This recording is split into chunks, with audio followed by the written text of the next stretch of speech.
Alors, bonjour à tous. Je vous remercie d'être avec nous ce matin, d'avoir rejoint la mission via ce moyen très, très pratique de la visioconférence. Je vais commencer par me présenter.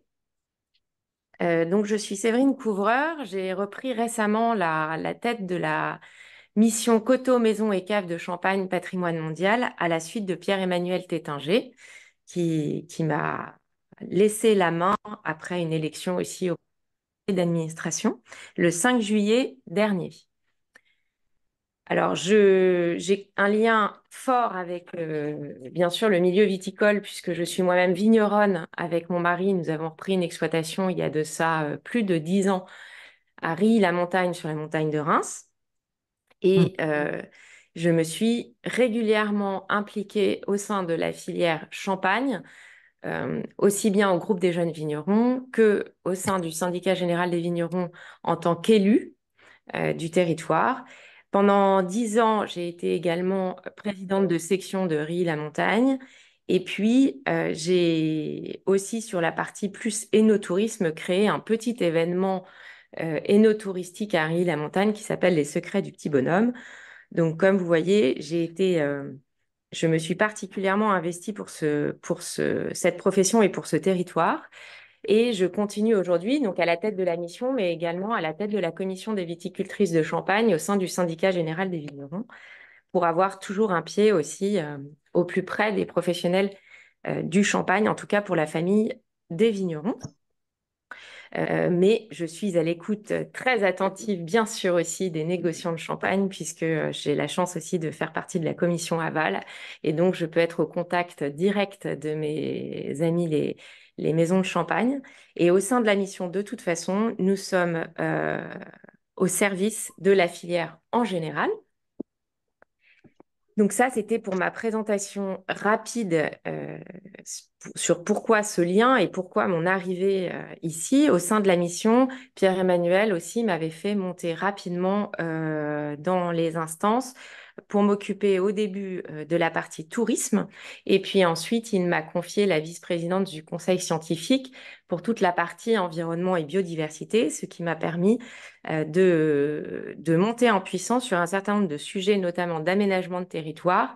Et comme ce matin, nous avons pas mal, puisque c'était des vœux adressés notamment aux élus, mais à tous ceux qui souhaitaient entendre nos vœux et nos souhaits pour l'année 2024, eh bien, ça m'a permis aussi de comprendre en fait tous les enjeux d'aménagement et d'urbanisme pour ce territoire, et tout cela en préservant nos paysages et leur biodiversité. Donc voilà, en ce qui me concerne, pour être rapide. Alors, pourquoi ces vœux? Après, bien sûr, je viendrai aux vœux, mais ne vous inquiétez pas. Mais pourquoi ces vœux et pourquoi ce format? Je crois qu'il est important de rappeler que nous sommes à un tournant, en fait, pour la mission. Nous sommes à un tournant de notre histoire. Nous allons, fin 2024, clôturer les 10 premières années de cette inscription. On va dire leur stade d'enfant, de montée en puissance, de croissance, en fait, et d'installation sur le territoire du site inscrit au patrimoine mondial. Et donc, ce premier tournant nous amène à deux exercices importants. Le premier qui est celui d'écrire une nouvelle feuille de route que dans notre jargon nous appelons le plan de gestion, sur lequel beaucoup d'entre vous déjà qui sont connectés ont participé. On vous a d'abord réunis pour des ateliers où on a fait un premier bilan des 10 ans. Et puis, nous avons fait récemment d'autres ateliers sur quelles sont les actions à mener. Et là, ça a été l'occasion pour la mission de vous dire, de vous expliquer que ces actions, il n'y a pas que la mission qui doit les mener en son sein, parce que de toute façon, la mission est une toute petite structure. C'est 3 salariés à plein temps. Et j'en profite pour vous présenter Amandine Crépin, qui est à ma droite et qui est notre directrice générale. Et puis deux autres personnes que vous ne voyez pas à l'écran, mais qui nous suivent et qui répondront sans doute à vos questions aussi ce matin, notamment Francisco Andrade, notre directeur d'études et qui est spécialisé dans tout ce qui est aménagement du territoire, mais également Caroline Gambard, qui est également notre autre directrice d'études et qui, elle aussi, travaille beaucoup sur la partie environnement et biodiversité, notamment au sein de la mission. Donc ça, c'est un des premiers points qui nous a poussé à tenter cette expérience de visioconférence avec vous. Et puis, nous avons aussi, et ça, c'est un moment important pour la mission et pour vous tous ce matin, c'est fêter ces fameuses 10 premières années, les fêter, rendre à ce territoire la fierté qu'il avait connue lors de l'obtention de l'inscription. Vous êtes tous fiers, bien sûr, au quotidien d'avoir obtenu cette inscription, mais je crois qu'il est important, tous les 10 ans, de pouvoir se rassembler et de pouvoir se rappeler combien ce territoire doit être fier de ce qui fait, de ce qui montre son excellence, de ce qui montre l'impact qu'il a par les valeurs qu'il porte, par sa valeur universelle exceptionnelle qu'il porte pour l'ensemble de ses habitants, mais plus largement pour le monde entier.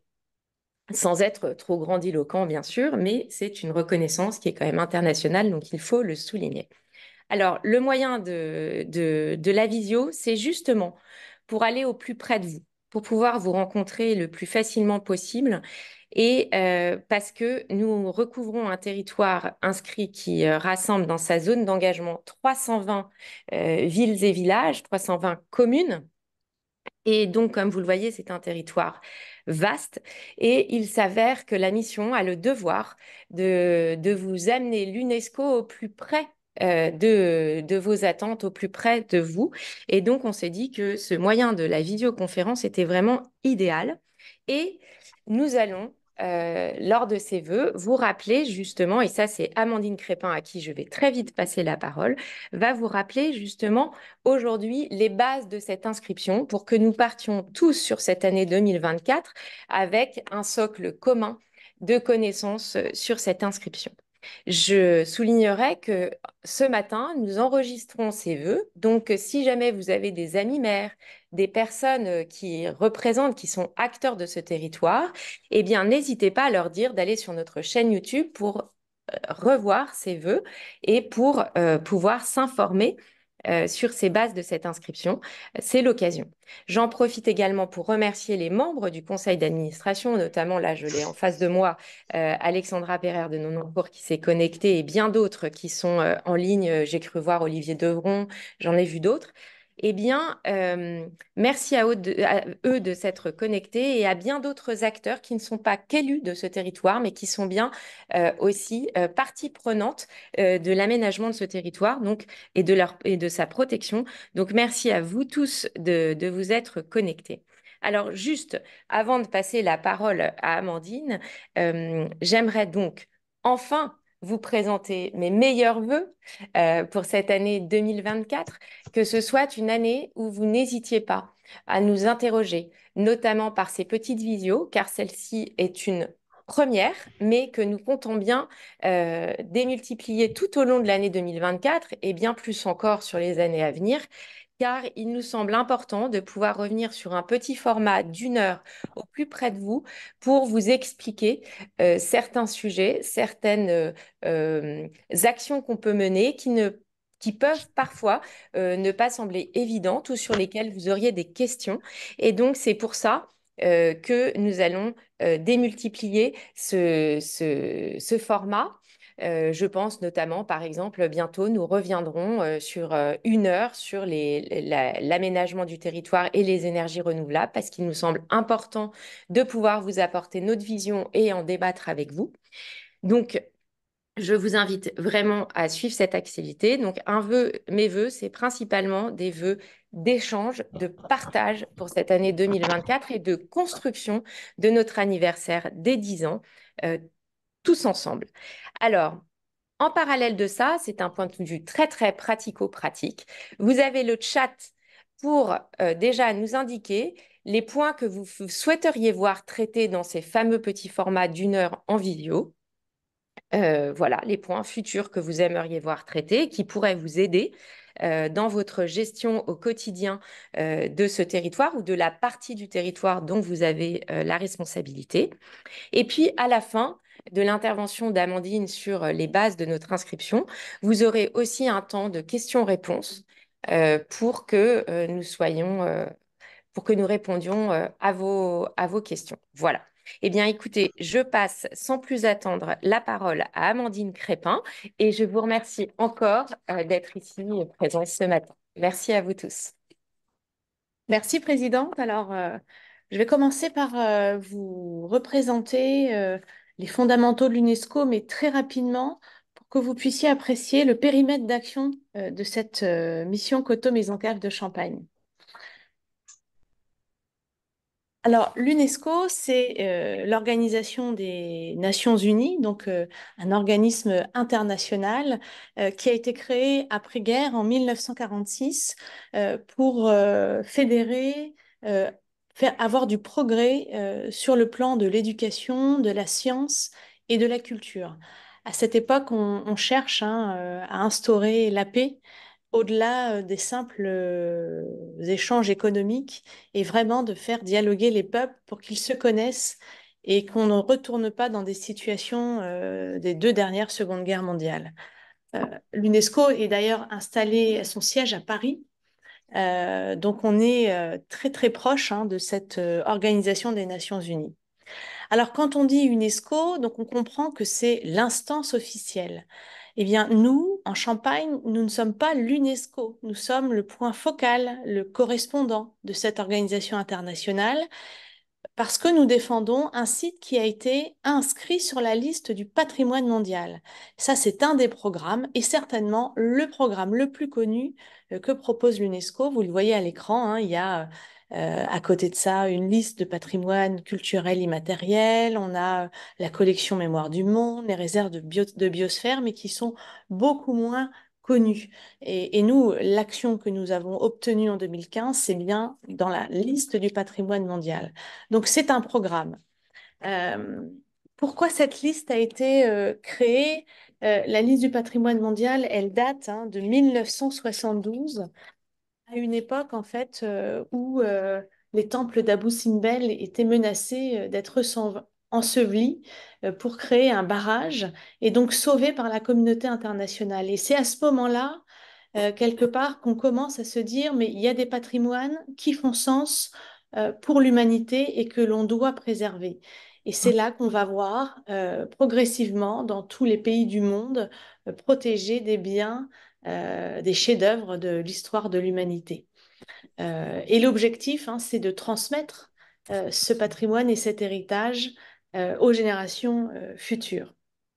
Alors, au début, on a inscrit les évidences. En France, ça se traduit par le Mont Saint-Michel, beaucoup de cathédrales, et progressivement, la notion de patrimoine même a évolué.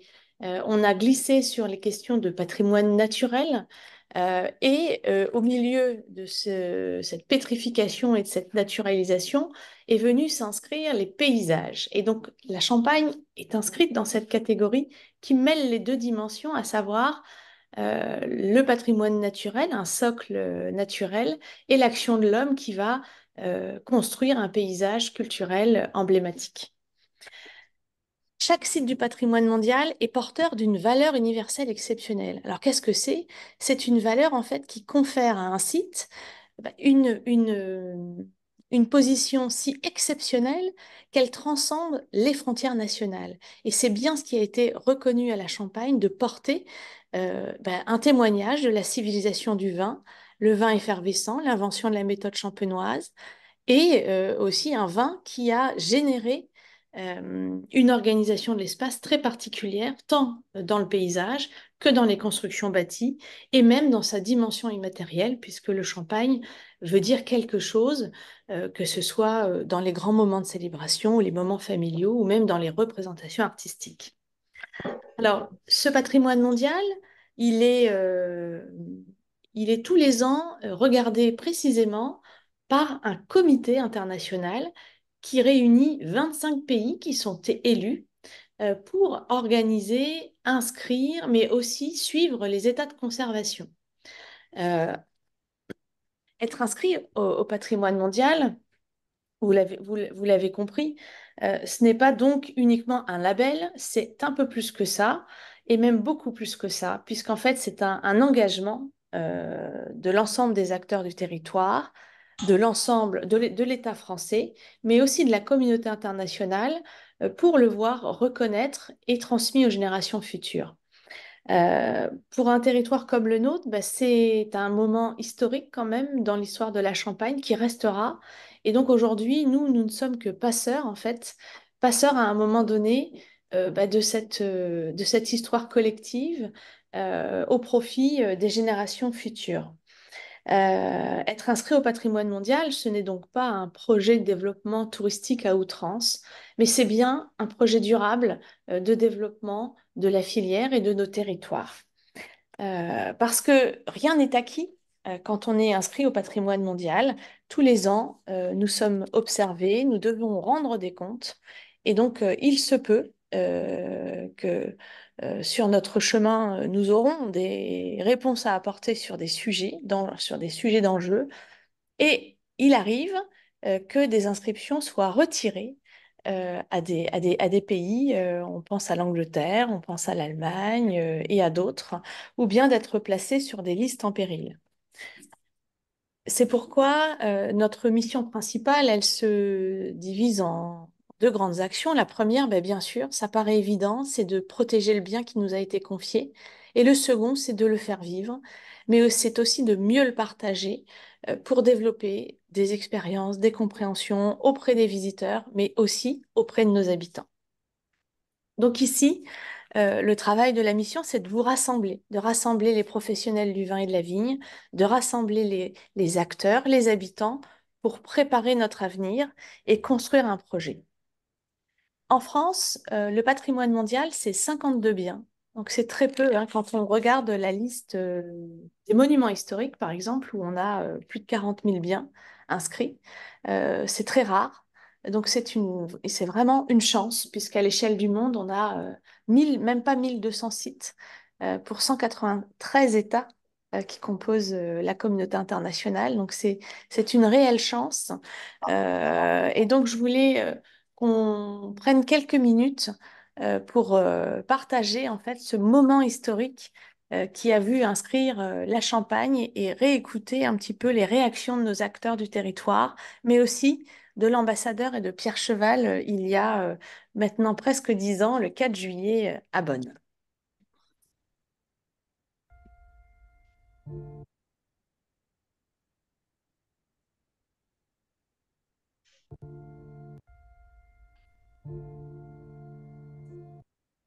Un petit souci.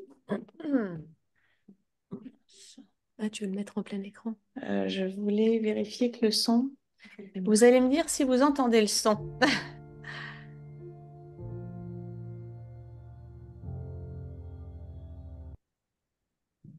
Je vais devoir faire ça. Hop, voilà. Là, ça va être bon.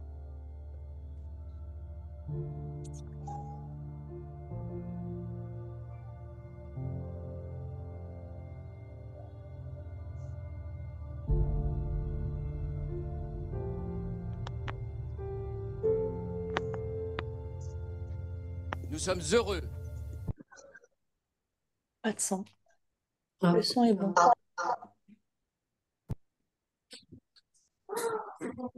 Nous sommes fiers. Nous sommes aujourd'hui reconnus et c'est une chance. On a le sentiment réellement de vivre un moment d'histoire de notre région. C'est le moment de rendre hommage à toutes les générations qui nous ont précédés et qui ont créé ce patrimoine extraordinaire. C'est une reconnaissance totale et on va dire mondiale. C'est un aboutissement et puis le début d'un avenir prometteur. Une grande fierté parce que ça vient après 10 ans d'efforts, de construction de cette candidature. Je crois qu'il y avait une puissance d'évidence qui fait qu'il ne faisait absolument aucun doute que la Champagne devait être inscrite. On a une responsabilité supplémentaire d'enrichir, d'entretenir ce patrimoine et de le léguer encore plus beau et d'être un relais, un témoin pour les générations futures. Adopt it.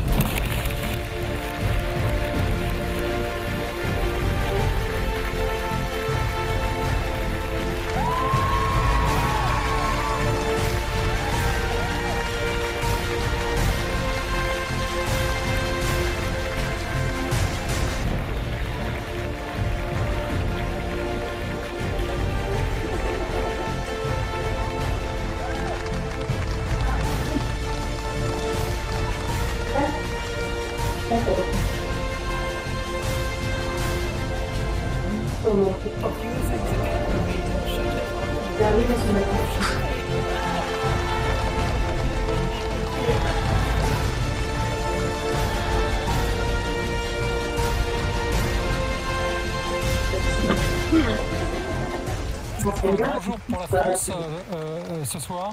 Je voudrais à nouveau remercier les experts du COMOS, le Centre du patrimoine mondial, tous les États membres du comité qui ont soutenu cette belle candidature de Champagne, ainsi que, vous l'aurez remarqué, toute l'équipe qui est derrière moi et qui a travaillé depuis 10 ans pour porter ce dossier et cette candidature jusqu'ici à Bonn devant vous. Jusqu'à présent, le monde entier, je crois, connaissait le champagne. Et je crois qu'à partir d'aujourd'hui, et grâce à vous, le monde entier connaîtra la Champagne.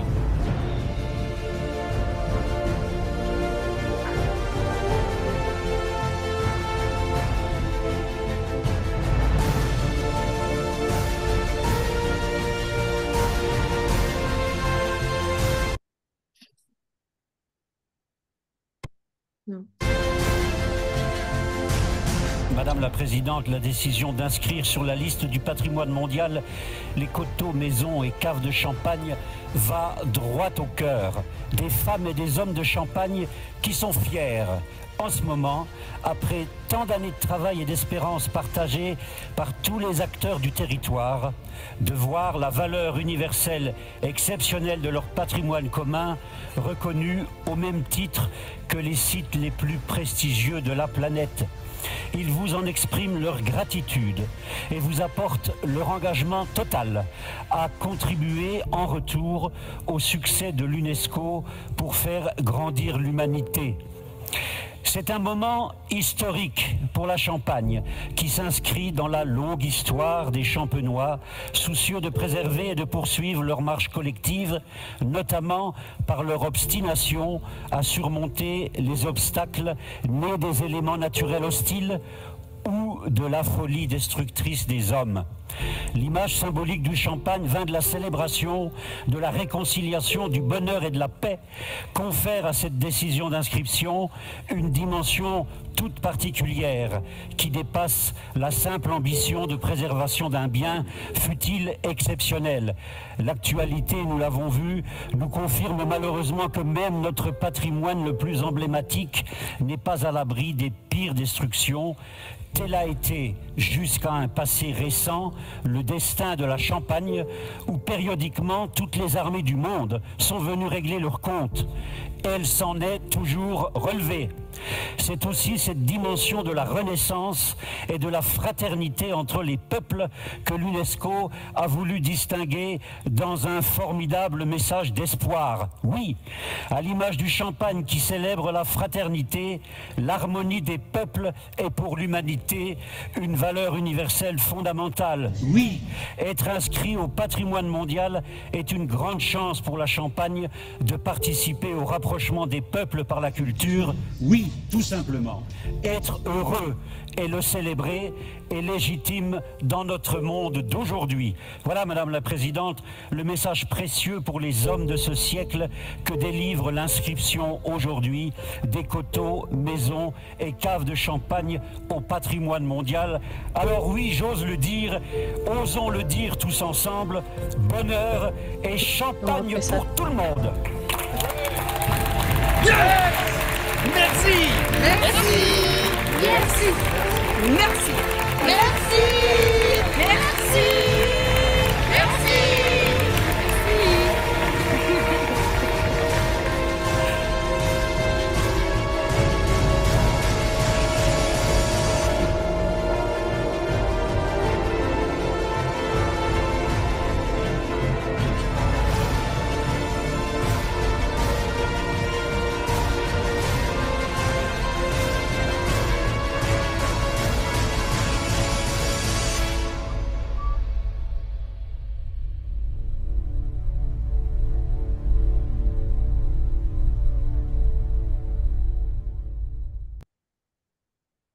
Alors, j'espère que le son a pu être correct pour les uns et les autres.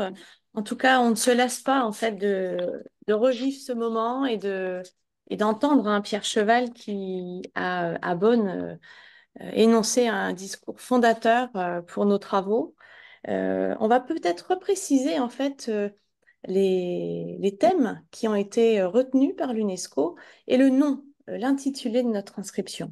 Alors, on parle bien de coteaux, maisons et caves de Champagne. Coteaux, c'est l'ensemble des coteaux viticoles qui composent cette Champagne et qui rythment le paysage et qui forment aussi le bassin d'approvisionnement nécessaire à l'élaboration du produit. Par maison, on entend tout ce qui est bâti, que ce soit le patrimoine de nos villages, les maisons vigneronnes, l'urbanisme aussi vigneron très spécifique de la Champagne, mais aussi les belles architectures qui ont été construites pour accueillir les cuveries et les installations nécessaires à l'élaboration et à la commercialisation de ce vin qui très tôt a inondé et dépasser les frontières de la France.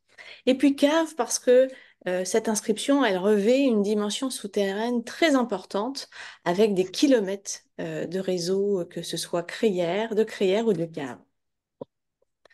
En termes de périmètre, ce périmètre, il est très grand. On parle d'un paysage culturel avec des appartements témoins, des zones cœurs que forment l'avenue de Champagne et Épernay, les coteaux historiques entre Cumières jusqu'à Mareuil-sur-Ailly, et puis la colline Saint-Nicaise à Reims. Là, on trouve l'expression presque urbaine, ces quartiers de ville qui ont été conçus pour l'élaboration du champagne, et et les coteaux historiques plutôt pour l'aspect histoire, c'est-à-dire ça illustre vraiment le rôle des abbayes et le tournant de cette Champagne qui va se mettre à faire du vin effervescent. Et toutes les communes que l'on appelle de la zone d'engagement, ce sont finalement les communes de l'appellation Champagne où on trouve le raisin, le paysage viticole nécessaire au fonctionnement de cet emboîtement d'échelle. La mission Coteaux, Maisons et Caves de Champagne, donc c'est une association qui rassemble à la fois les collectivités, alors les régions, les départements de l'appellation Champagne, et qui est ouverte à l'ensemble des communes de l'appellation, et qui, en son sein aussi, compte les professionnels du vin de Champagne, notamment par une représentation qui est faite par l'interprofession du Champagne, le comité Champagne. Notre rôle, il est sur 3 plans. Bien sûr, local, c'est à nous que revient le rôle de veiller à ce qu'on a écrit dans le plan de gestion soit réalisé, que ce soit en termes de protection du bien, mais aussi en termes de transmission. Nous sommes aussi le lien avec les ministères de la Culture et de l'Écologie, qui sont les 2 ministères de tutelle qui permettent le suivi des sites inscrits. Et nous sommes également en réseau avec l'ensemble des 51 autres sites inscrits en France, ce qui nous permet aussi d'avoir parfois des engagements et des objectifs nationaux pour la gestion de nos sites. Et puis enfin, le plan international, où là, effectivement, avec le Centre du patrimoine mondial, nous sommes le lien, le dialogue pour rendre compte de l'état du site. Alors, on vous a parlé tout à l'heure de plan de gestion. Ce plan de gestion, on va le réviser et on soumettra cette feuille de route pour les 10 prochaines années dans le cadre de notre anniversaire en 2025. Ce plan de gestion, il sera arrêté par le préfet de région.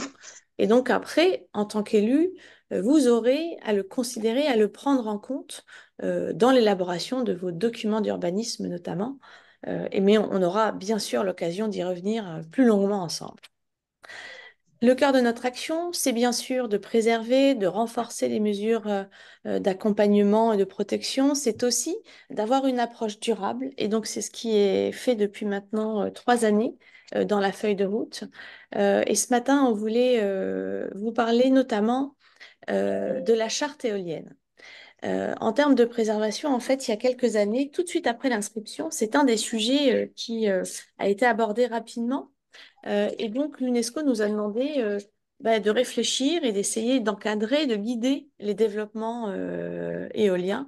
Donc, c'est pourquoi, dès 2018, nous avons proposé une charte éolienne qui dit de manière très, très simple 2 choses, qui souhaitent voir des zones de respiration, notamment au pied des coteaux, puisque c'est vers la plaine que les développements éoliens sont le plus observés.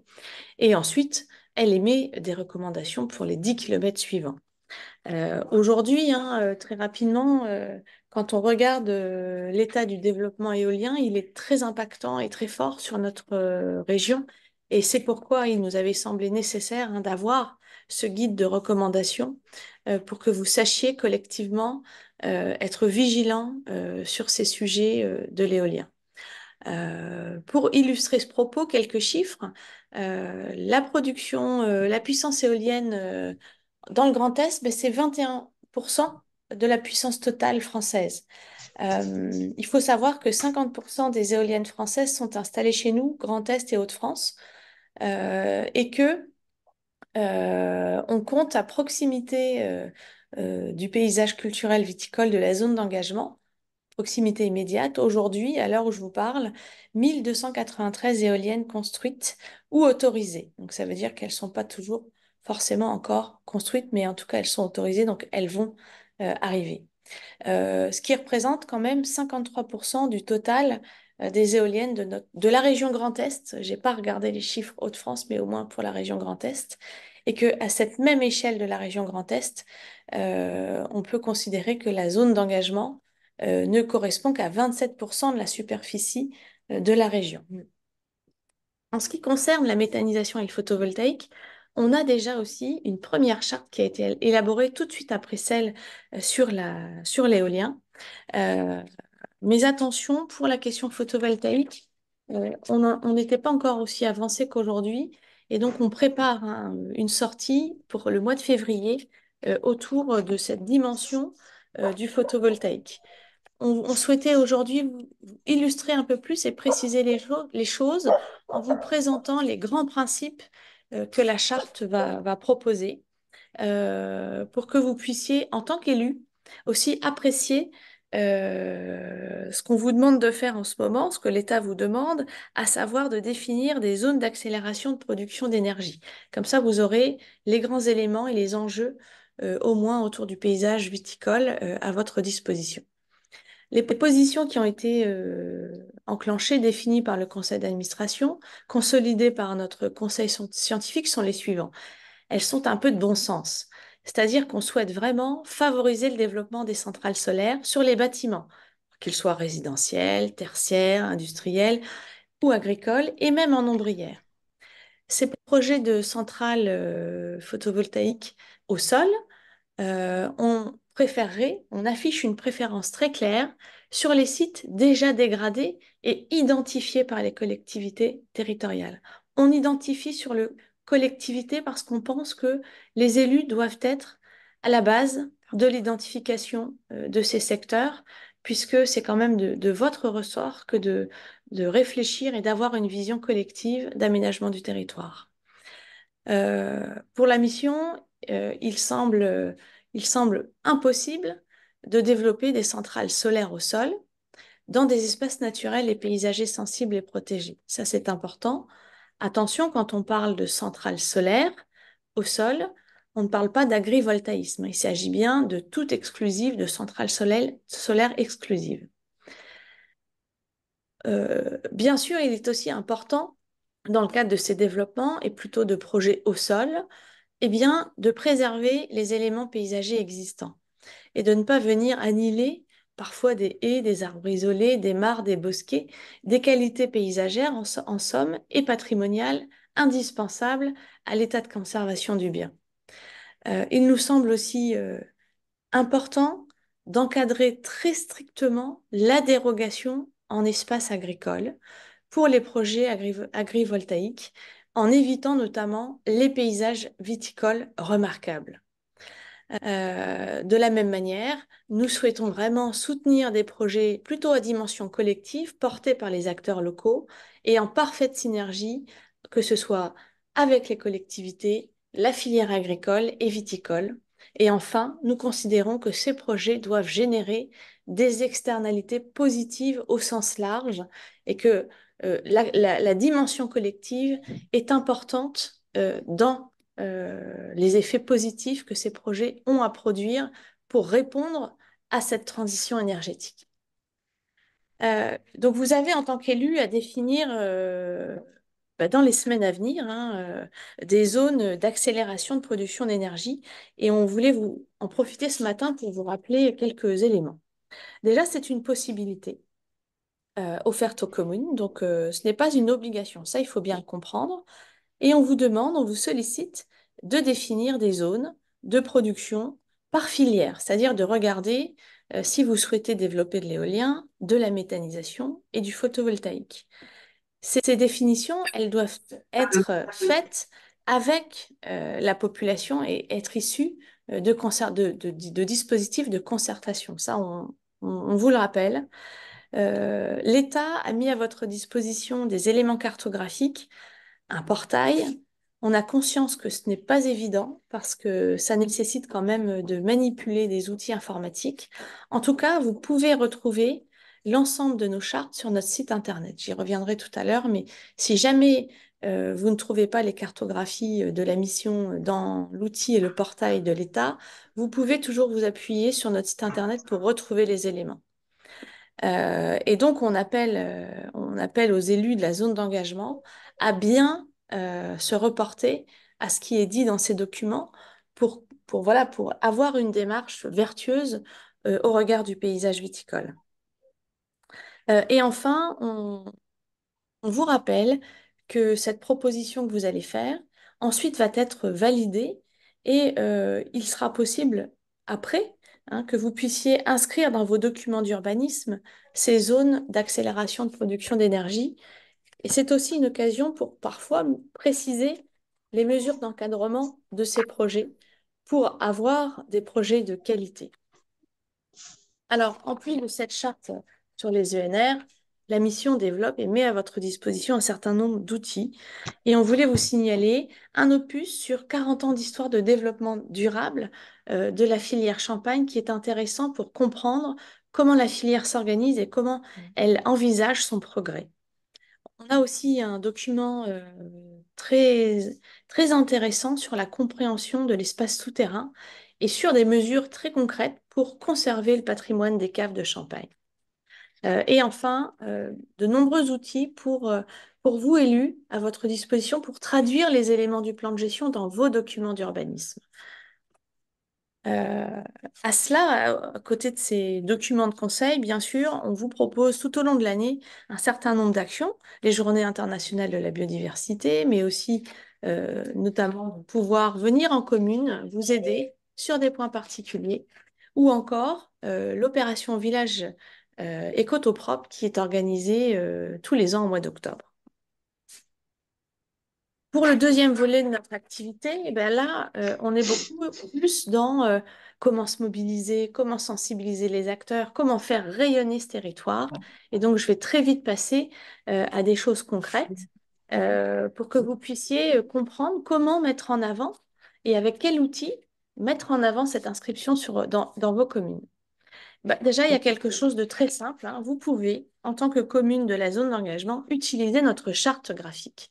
Cette charte graphique, elle permet de colorer vos signatures mail, votre papier à lettres, vos journaux, des kakémonos, des affiches, aussi d'arborer ce logo sur votre site internet. Et pour ça, rien de plus facile, vous vous rendez sur le www.champagne-patrimoinemondial.org et vous pouvez accéder à l'ensemble du kit qui est illustré à l'écran, les emblèmes, des dossiers, des affiches, des kakémonos, tout ça préconstruit pour vous faciliter les choses. Vous pouvez aussi très facilement vous procurer des plaques pour le faire savoir, pour l'arborer dans vos communes. Il en existe deux. Une première plaque où là, on a un texte explicatif qui reprend un petit peu les fondamentaux de l'inscription. Cette plaque, elle est disponible pour l'ensemble des communes de la zone d'engagement. Elle est au format A3 et elle est simplement, sur simple demande, à contact@champagne-patrimoinemondial.org. Vous pouvez la commander auprès de la mission. Alors, on en a développé une beaucoup plus récemment, plus simple, mais qui s'associe très bien avec la première. Là, on trouve moins de texte, mais on a tout de suite le logo en plus grand, puisqu'il s'agit d'un format 40 cm x 15 cm. Et là, c'est aussi facile et simple. Vous vous adressez directement à la mission pour la commander. Nous vous invitons aussi, pour rester en contact et suivre l'ensemble de l'actualité de la mission, à vous inscrire sur le site internet à notre newsletter qui part tous les mois ou tous les mois et demi. Ça permet de garder le contact et de savoir un petit peu ce qui s'est passé et ce qui va se passer, parce qu'on bénéficie maintenant aujourd'hui, en plus du site internet qui recense l'actualité, de nombreuses sorties de documentation et d'événements sur le territoire, notamment en virtuel, puisque nous avons un très beau cycle de visioconférences qui vise vraiment à expliquer les coteaux, maisons et caves de Champagne. Donc pour ceux d'entre vous qui souhaitent apprendre à en parler, qui souhaitent apprendre l'histoire de la Champagne, ce qui fait sa spécificité, on vous invite à vous connecter à ce beau cycle de conférences dont on a aujourd'hui près d'une vingtaine de vidéos, une vraie collection de visios disponibles sur notre chaîne YouTube. Vous pouvez aussi et vous devez vous inscrire à l'ensemble des réseaux sociaux de la mission, que ce soit YouTube, Facebook, Instagram ou LinkedIn. C'est comme ça qu'on arrivera à faire communauté et c'est aussi comme ça que vous pourrez bénéficier de l'information d'actualité de la mission. En plus de ce cycle de visio, on a aussi une très belle exposition qui est à la disposition des uns et des autres pour faire comprendre. Cette exposition, elle est composée de plusieurs mobiliers, d'une grande carte, de dispositifs auditifs, de choses très tactiles qui permet une vraie découverte du grand public de cette inscription sur la liste du patrimoine mondial. Elle est gratuite et mise à votre disposition. Donc n'hésitez pas à identifier des médiathèques, des espaces culturels dans vos communes pour que vous puissiez faire venir les écoles, faire venir votre population pour les inviter à mieux comprendre cette inscription à l'UNESCO. Et puis, vous pouvez aussi déployer une signalétique puisque nous possédons une charte et sur simple demande de vie, vous pouvez soit installer des panneaux à l'entrée de votre commune, des relais d'information service, des plaques murales, des totems et puis des pupitres d'observation, notamment sur des points paysagers. Et la mission est à vos côtés pour aider aussi à travailler les textes qui s'associent dans ces signalétiques. Ça, c'est un bon moyen pour à la fois montrer que nous sommes inscrits au patrimoine mondial, faire le lien avec ce qui a été posé sur l'autoroute pour que les visiteurs, quand ils vont à la découverte de nos paysages et qu'ils vont à la découverte de nos villages, comprennent un petit peu mieux pourquoi nous avons été reconnus sur cette liste. Et puis, on voulait vous signaler l'existence d'un club des ambassadeurs qui permet vraiment d'ouvrir plus largement aux particuliers, aux personnes qui souhaitent s'investir en tant que bénévoles, en tant que donateurs, des entreprises, pour ouvrir le plus possible cette inscription à notre territoire et dépasser la dimension uniquement viticole. Dans ce club des ambassadeurs, on compte actuellement plus de 150 membres qui contribuent à nourrir les travaux de la mission. Et bien sûr, ils ont aussi leur petit crit de communication pour le faire savoir. Voilà, Présidente, pour la présentation des outils et des chartes. Merci à tous, très bonne journée et encore plein de bonnes choses pour cette année 2024 qui commence. Merci.